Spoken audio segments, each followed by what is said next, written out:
Boa noite.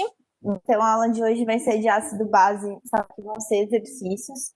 Eu vou dar um overview sobre essa matéria que a gente deu no aulão, para vocês lembrarem o que é o ácido base. O que a gente vai estudar aqui nesse conteúdo. Qualquer coisa, dá um grito aqui no chat ou abre o áudio que o meu bate-papo está aberto, tá? Então, vamos lá. O que é o ácido e a base? O ácido ele é característico pela presença do H+, e a base é característica pela hidroxila, que é o OH-. Então, elas são duas funções opostas com propriedades inversas. O que isso significa? O ácido ele é muito solúvel em água e a base já é pouco solúvel em água. Vocês lembram naquela escalinha do pH? Vamos lá com os meus desenhos feios. Então, a escalinha do pH. Lá, escalinha do pH. Aí. Aqui é o 7, onde 7 é neutro. Aqui é o 0. Oi, Ana, que entrou. E aqui é o 14, certo? Tudo que tá para cá do 7, está à direita do 7, tem caráter básico, e tudo que está para cá do 7 tem caráter ácido. E o 7, ele é neutro. A gente fala que o pH da água é 7, que é neutro, certo? Neutro. Então, beleza. E em questão da estrutura, os ácidos, eles fazem ligações covalentes, ligações, mas ligações covalentes. Vocês lembram da aula de ligações covalentes? O que elas são? Elas compartilham elétrons, certo? E a base, ela pode ter ligações covalentes ou iônicas. Mas os ácidos, eles sempre vão ser ligações covalentes. Então, beleza. O que a gente vai estudar aqui em ácido base? A gente viu um pouquinho de nomenclatura, que é importante, é uma decorebinha. E reação de neutralização. A gente tem a reação de neutralização total e parcial. E uma coisa que vocês precisam saber, o ácido sempre vai liberar o H+, e que vão se unir com os ânions OH-. E uma reação ácido-base, ela sempre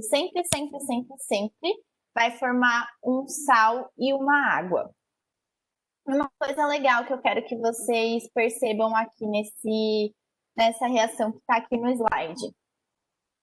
Tá vendo esse azinho daqui? Estão vendo? Esse azinho daqui, ele veio para cá para formar o sal. Tá vendo esse Bzinho aqui da base? Ele veio para cá para formar o sal. Então, quando a gente... E o H? O H do ácido, que é o H+, que ele está liberando, um dele veio para cá para formar a água. E esse OH, que é o outro H, também veio para cá para formar a água. Então, a água a gente vai ter o H que vai vir do ácido e o OH que vai vir da base. Já viram esse desenho? Acho que eu desenhei bastante ele aqui quando a gente estudou geometria, certo? Isso aqui é uma reação de dupla troca que a gente chama, e vai acontecer isso sempre nessas reações. Então, beleza. Lembra que eu falei que quando é uma reação de neutralização total, eu vou ter um sal neutro, e quando eu tenho uma reação de neutralização parcial, esse sal ele pode ter caráter ácido ou caráter básico. E como eu vou saber isso? Quando eu tenho um ácido forte reagindo com uma base forte, eu sempre vou ter um sal neutro. A mesma coisa se forem ácidos fracos e bases fracas. Se eu tiver um ácido forte com uma base fraca, vai me dar um sal com caráter ácido. Se eu tiver um ácido fraco com uma base forte, vai me dar um sal com caráter básico, certo? É, tem uma tabelinha que normalmente uma tabelinha que eu vou colocar lá no Moodle, que eu dei na outra aula também, que são os principais ácidos fortes e as principais bases fortes, e ácidos fracos e bases fracas. Não foge disso nos vestibulares, eles usam sempre os mesmos ácidos e as mesmas bases fortes e fracas, então é facinho de vocês perceberem qual que é qual, beleza? E é isso aqui que eu tenho para lembrar para vocês de teoria. E a Camila vai fazer bastante exercício com vocês agora, certo? Qualquer coisa, dá um grito. Oi, gente, tudo bem? Eu vou compartilhar a minha tela com vocês. A gente fazer os exercícios. Ok.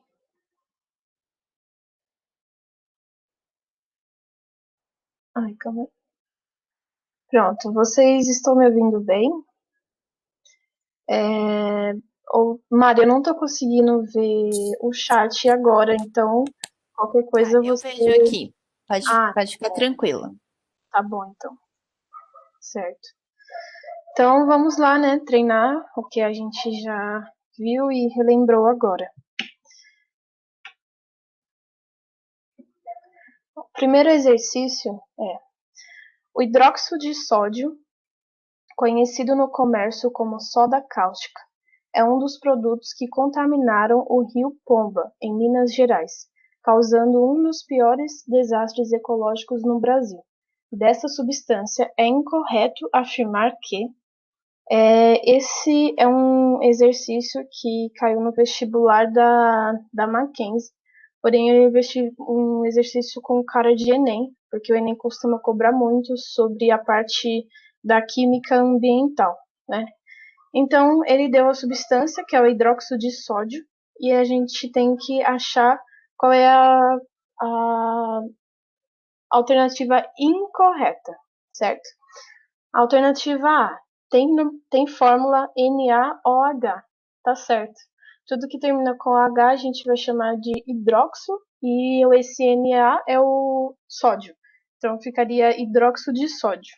Então, está certo, então não pode ser esse. B. É um composto iônico. Sim, ele é um composto iônico. Compostos iônicos geralmente são formados por base ou sal. E ele é uma base. É um metal alcalino ligado à hidroxila. Então também não pode ser esse. Dissocia-se em água. Sim, ele se dissocia em água. Isso é uma característica dos compostos iônicos também. Então, por exclusão, a gente chegou que a alternativa certa é a D, porque é uma molécula insolúvel em água. Primeiro, insolúvel em água. Ele não é insolúvel em água. O hidróxido de sódio ele é muito solúvel em água, porque ele é uma molécula polar e a água também é polar. E, além disso, ele é uma base forte, certo? Então, alternativa certa, alternativa D. Certo, gente? Alguma dúvida? Alguma queixa? Alguma dúvida? Posso seguir para o próximo? Pode, Cá. Então, bora. Questão 2. Equacione a dissociação iônica D. Aí tem aqui 3 compostos e a gente tem que fazer a dissociação iônica dele. Primeiro a gente tem que observar quantas hidroxilas tem. Nesse caso tem uma hidroxila, que é o OH. Então ele vai liberar uma hidroxila e o potássio vai ficar com carga 1+, porque ele perdeu uma hidroxila, e a hidroxila vai ficar com carga negativa porque foi liberada, certo? Aí, o segundo tem 2 hidroxilas, então ele vai ser liberado 2 hidroxilas e o bário vai ficar com carga. Ai, deixa eu ver aqui. O bário vai ficar com carga 2+, porque ele perdeu 2 hidroxilas. É sempre ao contrário. Quando você perde algo que negativo, você fica mais positivo. Então, o bário vai ficar 2 mais e vai ser mais 2 hidroxila, certo? Aqui nós temos na alternativa C, nós temos o hidróxido de ferro. E são 3 hidroxilas. Então, nós já sabemos que vai ser 3OH e o ferro vai ficar com carga 3+, porque ele perdeu 3 hidroxila, certo? Esse é um exercício bem simples para a gente lembrar o que é a dissociação, porque o próximo é um pouquinho mais difícil. Posso seguir? Tem alguma Ô, dúvida? Ká, volta rapidinho no outro exercício. Gente, vocês lembram da regra do X que a gente fez umas aulas anteriores, quando a gente estudou, acho que foi ligações? Aquele doisinho que tá ali embaixo, ó, ele subiu. Então, se vocês tiverem alguma dúvida de como fazer isso, lembrem da regra do X. E aí, esse trezinho que tá aqui em cima, pode ver que ele foi multiplicando a regra do tombo. Pode ser a regra do tombo também, chamado. Esse trezinho que tá em cima ali do ferro, ou o doisinho que tá em cima do bário, ele foi para frente da hidroxila. Então, se vocês tiverem alguma dúvida como montar isso aí, é dessa forma, tá? Exatamente, Mari. Podemos ir para o próximo? Tem alguma dúvida? Não, você nem pode seguir. Pode seguir? Então tá bom. As misturas efervescentes, em pó ou comprimidos, são comuns para a administração da vitamina C ou de medicamento para a azia. Essa forma farmacêutica sólida foi desenvolvida para facilitar o transporte, aumentar a estabilidade de substâncias e, quando em soluções, acelerar a absorção do fármaco pelo organismo. As matérias-primas que atuam na efervescência são, em geral, ácido tártrico ou ácido cítrico, que reagem com um sal de caráter básico, como o bicarbonato de sódio. Aí tem a fórmula dele aqui. Quando em contato com a água. A partir do contato de misturas efervescentes com a água, ocorre uma série de reações químicas simultâneas: liberação de íons, formação do ácido, liberação do gás carbônico, gerando a efervescência. As equações a seguir representam as etapas da reação de mistura-efervescência na água, em que foram omitidos os estados de agregação dos reagentes, e H3A representa o ácido cítrico. Então, aqui ele deu as reações, foram dados do exercício. Ele deu a reação e pede para que a gente associe a essa coluna do lado aqui. Deixa eu... Então, depois ele pede para que a gente associe e fale como ficou a respectiva ordem, certo? Então, a primeira é a ionização. Compostos que sofrem ionização são os compostos que possuem íons na sua formação original. É um composto molecular, então são compostos covalentes, geralmente são os ácidos. E o ácido, o que representa essa equação é esse último aqui. Ai, gente, eu não coloquei, mas aqui era para ter uns números. Desenhar bem lindo aqui. Ui! Era para ter uns números aqui. Essa reação é a reação de ionização. Aqui tem um composto que não tem íon e forma um composto iônico. Então, essa é a equação de ionização. A segunda é a dissociação iônica. Dissociação iônica ocorre geralmente em sais ou bases. É a separação dos íons. E a reação que ocorre, a dissociação iônica, é a primeira. Aqui nós temos o bicarbonato de sódio formando íons. Então, essa é a dissociação iônica. Eu vou agora para a liberação do gás. A liberação do gás ocorre aqui. A todo mundo, não sei se todo mundo, né? Mas geralmente a gente já tem de cor que o CO2 é o gás carbônico. E a única reação que libera um gás é essa aqui. Então, essa é a liberação do gás, e por exclusão tem a formação do ácido aqui, certo? Então, a alternativa que relaciona isso é a alternativa D. Tudo bem, gente? Alguma dúvida? Alguma dúvida? Tem algo que vocês querem que eu repita? Mário, não. Deixa eu ver a hora. Não, temos tempo. Então tá bom. Ó, a Maria Eduarda pediu só para falar de novo da ionização. Tá. A ionização ocorre em compostos que não possuem ainda sua formação original. Então aqui tem um composto do ácido que ele falou lá, é o ácido cítrico, né? E ele se é um composto que na sua formação original não tem íons. Então depois ele forma meu Deus. Ele gera compostos iônicos e geralmente ocorrem em compostos moleculares, compostos covalentes. Compostos moleculares são geralmente os ácidos, então não pode ser uma base nem um sal. Entendeu? Eu não tô vendo no chat, Mari. Sim, ela disse que ok.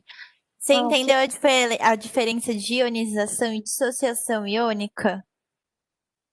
A dissociação iônica, eu não vi se você falou isso, ela acontece em meio aquoso. Então, isso é algo que é legal vocês guardarem. Isso. E aí, gente, tudo certo? Deu para entender? Sim. Essa é uma questão importante, porque esses são reações importantes que vocês precisam aprender para o vestibular, né? Posso seguir? Pode. Certo. Mais um.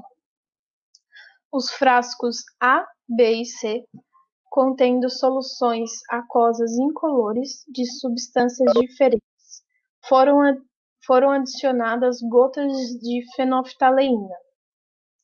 Observou-se que o frasco A passou a apresentar a coloração rósea. Identifique a alternativa que indica as substâncias que podem estar presentes em B e C. Bom, ele falou que eram 3 frascos, o frasco A, B e C. E em todos eles foi adicionado a solução de fenolftaleína. A fenolftaleína é um indicador de base. Quando está um indicador ácido-base, né? Quando está em meio básico, ela gera uma coloração rosa. Quando está em meio ácido, ela não gela a cor, ela continua sendo uma substância incolor. Então, ele falou que no A tem o A, B e o C. O A gerou uma coloração rosa, então o A é base. O C e o B não gerou coloração rosa, então entende-se que o B e o C são compostos ácidos. E ele quer que a gente ache qual podem ser a alternativa que tem o B e o C. Uma dica importante para vocês acharem as bases e o ácido toda base contém OH, e o que a gente quer achar são 2 ácidos. Então aqui tem uma base, não pode ser, que é o hidróxido de sódio, não pode ser essa alternativa então, porque já tem uma base aqui. Aqui também tem uma base, característica pelo OH, então também não pode ser. Aqui também tem outra, né? Aqui também tem outra, na alternativa D também tem outra base, então não pode ser. A alternativa E também tem outra base, então também não pode ser. Então, por exclusão, é a alternativa E, que tem o ácido sulfúrico e o ácido clorídrico. Todo ácido começa pela letra H e as bases terminam com OH na sua fórmula. Entendeu? Entenderam, gente? Hoje vocês já tiveram essa aula, então hoje é uma aula que vocês podem aproveitar para tirar as dúvidas. Aproveitem mesmo para não ficar com dúvida. Alguma dúvida, gente? Gente, essa. Esse do OH e do H e do OH é bem legal, né, Nathan? Gente, essa aula da fenolftaleína aí que a Camila acabou de falar tem muito a ver com titulação e a gente vai fazer um experimento bem legal aqui ao vivo. Não hoje. Ô, Cássia, explica a fórmula da coloração de novo, por favor. Da fenolftaleína? Isso. Certo. A fenolftaleína é um indicador ácido-base. Geralmente a gente pega uma solução lá nos laboratórios de química e coloca algumas gotas de fenolftaleína, que é essa solução. Coloca algumas gotas dentro da solução que a gente quer analisar. Quando ela está em meio básico, que tem um pH básico, ela vai ficar rosa. Quando ela está em meio ácido, ela continua incolor. Então, a partir dessa análise, a gente pode saber se o composto que a gente tem é básico ou é ácido. É uma solução que a gente usa muito nos laboratórios de químicas. Deu para entender? Gente, isso que a Camila falou tem tudo a ver com o pH. Lembra que o pH vai de 0 a 14, o 7 é neutro.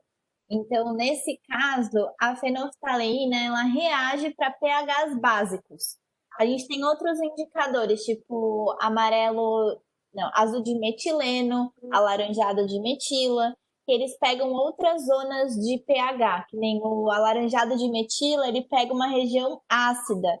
Então, quando você tem um pH entre 0 e 6, por aí, 5, ele fica amarelo. E aí, quando ele tá na base, quando ele tá, tipo, num pH básico, ele muda de cor. Ele fica incolor. Então, ele é o contrário da fenolftaleína, por exemplo. Isso. Acho que na aula de pH. Sim. E também na de titulação, né, Mari? Vai voltar a falar Sim. sobre a fenolftaleína. Sim. Posso seguir? Tem mais um exercício. Dá tempo, Mari? Dá tempo sim. Então tá bom. A gente tem 20 minutos ainda. Ah, tá bom. Exercício 3, que na verdade, deixa eu ver. Ainda está errado, né, gente? Era para ser o 5. X é uma solução gasosa nas condições ambientes. Quando liquefeito, praticamente não conduz corrente elétrica, porém, forma uma solução aquosa que conduz bem a eletricidade. Uma fórmula provável para X primeiro eu queria falar sobre essa palavra liquefeito. O liquefeito é quando ele passa do estado gasoso para o estado líquido. Por isso, como que fala, Mari? Liquefação. Isso, liquefação. Isso. E então a gente precisa achar o composto X que ele fala. O composto X, em condições ambientes, é uma solução gasosa. E nós sabemos que para ser gasoso na condição ambiente, ele não pode ser iônico, porque os compostos iônicos, os compostos iônicos, quando tem. Oh, meu Deus, calma aí, gente. Ele não pode ser iônico porque todos os compostos iônicos. Ai, gente, desculpa. Porque todos os compostos iônicos, devido à força eletrostática que une os íons, nas substâncias iônicas, ele será sólido nas condições ambientes, entendeu?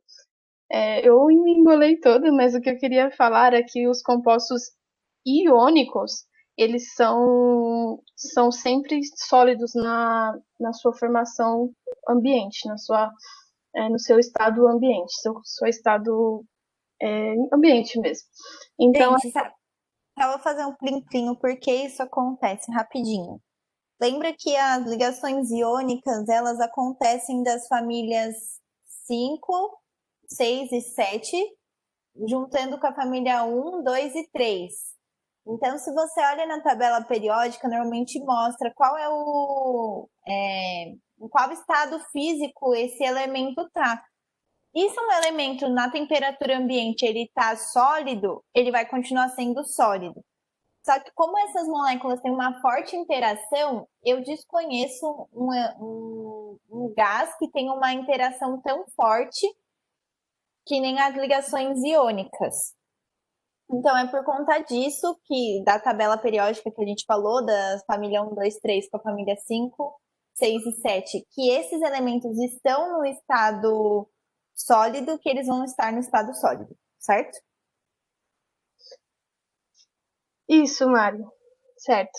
Posso seguir? Pode. Alguma dúvida? Não? Então tá bom. Então nós sabemos então que eles não podem ser compostos iônicos. Compostos iônicos são sais ou base. Aqui nós temos uma base, então não pode ser a alternativa E. Aqui nós temos o KBl. Ai, gente, deixa eu arrumar aqui. Eu troquei aqui era um K. O KBl ele é um sal, então não pode ser ele também, porque ele também é o composto iônico. Nós sabemos que o N2 e o O2 são gases, porém eles não são bons condutores elétricos. Então não pode ser esses dois, então por exclusão nós chegamos que é a alternativa B. A alternativa B é o ácido clorídrico. O ácido clorídrico, geralmente a gente fala dele como quando ele está em meio aquoso, porém, em condições ambientes, ele é um gás, também chamado de cloreto de hidrogênio. E quando ele é feito, ele não conduz corrente elétrica. Então, é o HCl, cloreto de hidrogênio. Certo, gente. Esses são os exercícios que eu tinha separado para a gente fazer. E agora a gente ainda tem alguns minutinhos, se vocês quiserem, para voltar em alguma questão, tirar alguma. Eu quero falar dessa questão, né? Gente, como a gente sabe que o. Voltem em alguma reação aí para mim, por favor. Não entendi. Vou explicar de novo essa última questão antes, rapidinho. Tá. Que você deu. Natan, ele fala assim, que ele é uma solução gasosa em temperatura ambiente. Então, primeira coisa que a gente tem que pensar, o que é gás na temperatura ambiente? Desses exemplos que a Camila deu, os gases são o N2 e o O2. Os outros a gente ainda não tem certeza, beleza? O KBr, ele é um sal. Primeiro, como eu sei que ele é um sal? Ele não tem um H e não tem um OH. Então, provavelmente, ele vem de uma reação de neutralização total, que ele não tem caráter ácido nem caráter básico. Então, o primeiro, ele é sal. Todo sal em temperatura ambiente, ele é sólido. Então, o primeiro, ele é sólido. Então, ele já não contempla a primeira hipótese que ele fala que é uma solução gasosa. Beleza, o HCl. O HCl, ele, quando você pensa nele como no dia a dia, ele, para a gente usar para fazer os experimentos, não tem como eu pegar esse HCl e guardar num potinho, porque ele é muito volátil. Então, eu coloco ele numa solução aquosa. Quando eu penso no HCl, eu penso ele em solução aquosa. Ele tem cerca de 30% de HCl, 37% de HCl. Mas ele, na natureza, em temperatura ambiente, sem a água, ele é um gás, certo? E aí, o O2 e o N2, eles também são gases. Ok. Agora, o NaOH. O NaOH, o Na é o sódio, o OH é uma base. A gente sabe que ele no estado, na temperatura ambiente, ele é um líquido. Por que que a gente sabe que ele é um líquido em temperatura ambiente? Vamos lá, o porquê ele é líquido em temperatura ambiente. Agora eu não sei explicar isso. Por que a gente sabe, tá, que o NaOH é líquido em temperatura ambiente?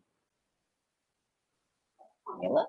Porque ele é um composto iônico, certo? Todo composto iônico? Não, porque o HCl ele é um composto iônico também. Boa pergunta. É bem específica mesmo. Não sei porque o NaOH ele é líquido em temperatura ambiente. Eu sei que ele é líquido em temperatura ambiente, mas eu não sei por quê. Mas eu sei o porquê eu elimino o N2 e o O2. Se você for pensar no N2, qual seria a temperatura para ele virar líquido? Você imagina que tem temperatura no Alasca? Tem vida no Alasca? Alguém me responde aí. Gente, tem vida no Alasca?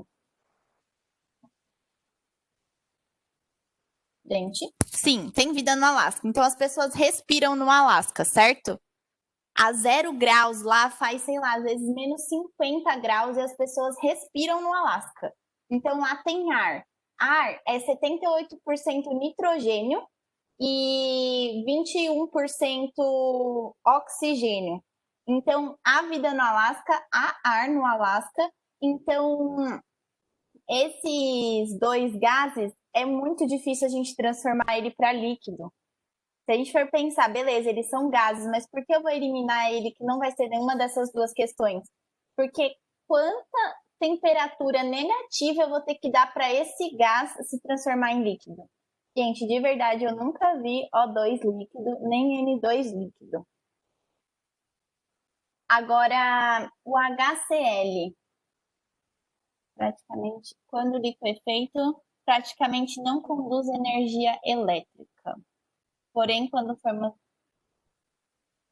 Boa pergunta. Isso eu não sei. Mas eu sei o porquê o NaOH não pode ser. O nitrogênio líquido é um negócio bem absurdo. O nitrogênio líquido, tipo, a gente primeiro que tem que ser um processo de separação do ar com nitrogênio, né? Oxigênio líquido eu nunca vi. E eu acho, Felipe, que o oxigênio líquido ele é uma mistura, ele não é oxigênio puro, tá? Eu vou até pesquisar depois. O OH, ele não é um bom condutor de eletricidade. Isso a gente sabe por. Eu aprendi isso em física, para falar a verdade para vocês, que o OH não é um bom condutor de eletricidade. Agora, o porquê ele é estado líquido, eu vou ficar devendo para vocês e eu trago na próxima aula porque ele é líquido em temperatura ambiente. Me perdoem.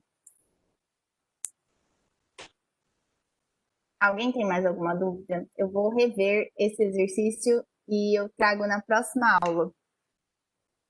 O porquê ele é líquido fica para o próximo capítulo. Vocês já assistiram o Mundo de Bikman? Estou me sentindo muito mundo de Bikman hoje. Gente, é isso então. Eu trago esse exercício resolvidinho para vocês na próxima aula. Breaking Bad é um pouco mais pesado do que o Mundo de Bikman. Acho que não é da época de vocês. Sim, são informações bem específicas. Vocês assistiram a aula de revisão do que eu dei antes das férias? Que eu comecei a juntar tipo várias coisas num exercício só. Para você fazer um exercício desse, você tem que pegar um conhecimento tipo de física, de química avançada para você pensar nas ligações que eles fazem. Não é um exercício trivial de resolver. Para falar a verdade, eu iria por eliminação HCl e não sei explicar o porquê o NaOH ele é líquido em temperatura ambiente. Eu só acertaria porque eu sei que ele é líquido em temperatura ambiente, porque eu vivo dentro de um laboratório. Mas eu trago ele resolvidinho para vocês na próxima aula. Eu vou trazer um videozinho dele na aula que vem. Então, Felipe, o que vai ser o sal? O sal vai ser toda substância que não tem OH ou H+. Isso para reações de neutralizações totais, certo? A maioria dos vestibulares, tirando tipo USP e ITA, eles cobram só a reação de neutralização total. Exato, igual o Nathan falou, tudo que é ácido, nem é ácido, nem é base, nem água, que é o que gera nessa reação, ele é o sal. Beleza? Cas, tem mais alguma coisa para falar? Não, por mim era isso. Eu vou ficar devendo também, porque NaOH não é líquido na temperatura em condições ambientes. Mas na próxima aula a gente retorna essa questão, tá bom? É isso, você. Beleza, gente, se preparem que a aula que vem vai ser bem legal. Estou animada. Beijo, gente, até mais.